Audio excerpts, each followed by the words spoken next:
I agree. The Department of Education and the IRS are the two areas that we are controlled the most. You control the education, you control the money, guess what? You're going to control the society. And we need to start. I would be for abolishing both if it was up to me. Naturally, that's not always a... I think the more we get back to the specific outlined enumerated powers in the Constitution, the better off we'll be as a nation. But naturally, you know, we don't get up there and get a free pass to just wipe out whatever department we want. We've got to be practical in what can be accomplished. So that's why I support, when it comes to the Department of Education, is supporting a universal tax credit. This is far better than a voucher program because it doesn't come with federal strings attached. More than that, it applies to anybody, not just someone who has kids in school. And I think the first and most powerful way that you can start taking power away from the Department of Education is putting choice back in the parents' hands. And when you do that, whether that choice is for a public school, a private school, a charter school, or home school, you then empower the parents to start giving their teachers the education that parents giving their children the education they deserve and they want to have happen. And then what you'll find is we will start putting God back in schools. We will start putting history back in schools the way it was meant to be. And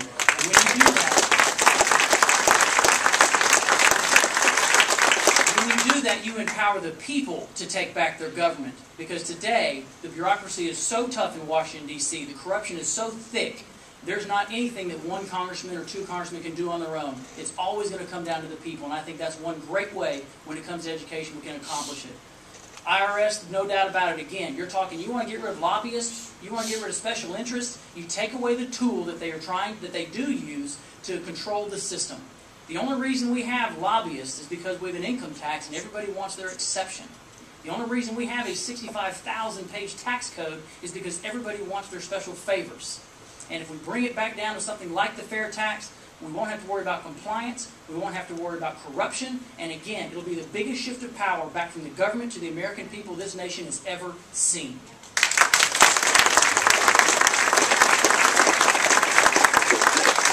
Have a minute if you so choose to take it.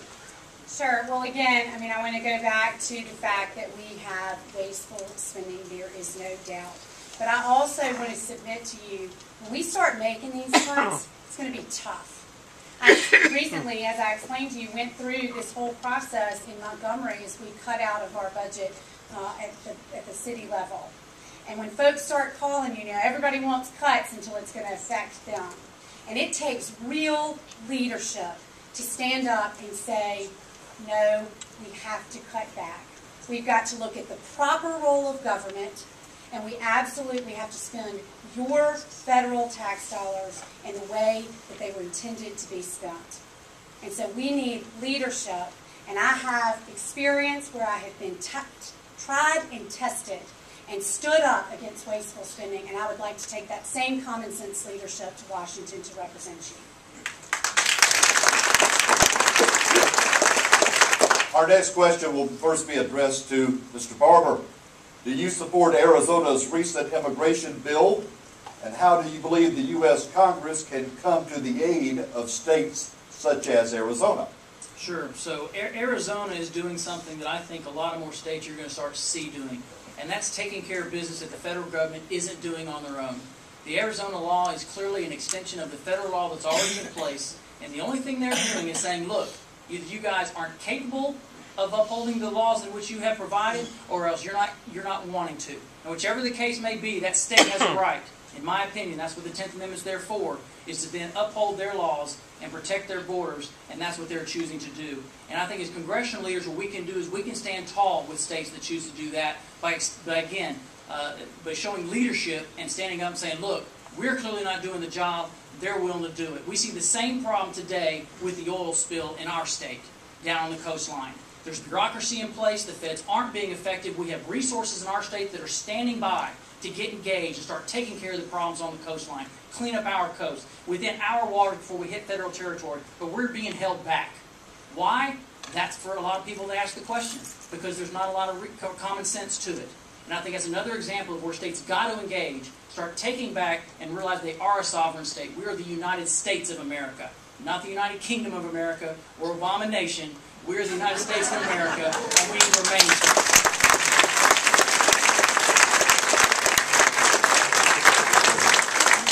Sure. Well, illegal immigration is absolutely an issue that is on the hearts of every American. Right now, we have a serious national threat as it relates particularly to our southern border. And we see states like Arizona that are stepping forward because the federal government has failed. In the Immigration and Nationality Act, they reserve for themselves the right to uphold that law, and they are not doing so. Two things that are absolutely vital when it comes to illegal immigration is, number one, we absolutely have to enforce the laws that we have on the books.